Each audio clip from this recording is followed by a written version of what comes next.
Aplikasi kontraktual hukum ekonomi syariah. A.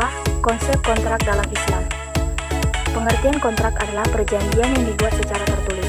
Dengan kata lain, kontrak merupakan suatu perjanjian atau perikatan yang sengaja dibuat secara tertulis, sehingga dapat digunakan sebagai alat bukti bagi para pihak yang berkepentingan. Dalam hukum kontrak konvensional, secara teori ada perbedaan definisi antara perjanjian dengan perikatan. Misalnya, pada pasal 1234 Kitab Undang-Undang Hukum Perdata, pengertian perikatan adalah memberi sesuatu, berbuat sesuatu, tidak berbuat sesuatu.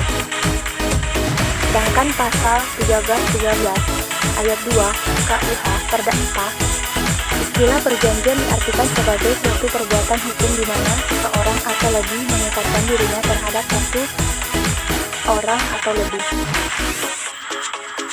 Secara etimologi, akad antara lain berarti ikatan antara dua perkara, baik ikatan secara nyata maupun ikatan secara maknawi, dari satu segi maupun dari dua segi.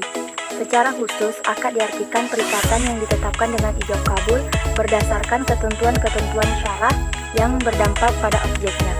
Ada pendapat yang mengatakan akad merupakan tindakan hukum dua pihak karena akad adalah pertemuan ijab yang mempresentasikan kehendak dari satu pihak dan kabul yang menyatakan kehendak pihak lain. Jadi, yang dimaksud dengan hukum kontrak syariah adalah hukum yang mengatur perjanjian atau perikatan yang sengaja dibuat secara tertulis berdasarkan prinsip-prinsip syariah sebagai alat bukti bagi para pihak yang berkepentingan. B.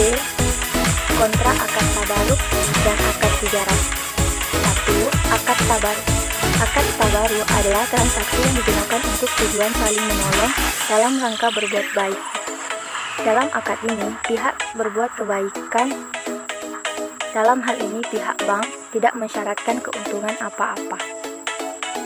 Yang kedua, akad tijarah. Akad tijarah adalah transaksi yang digunakan untuk mencari keuntungan bisnis.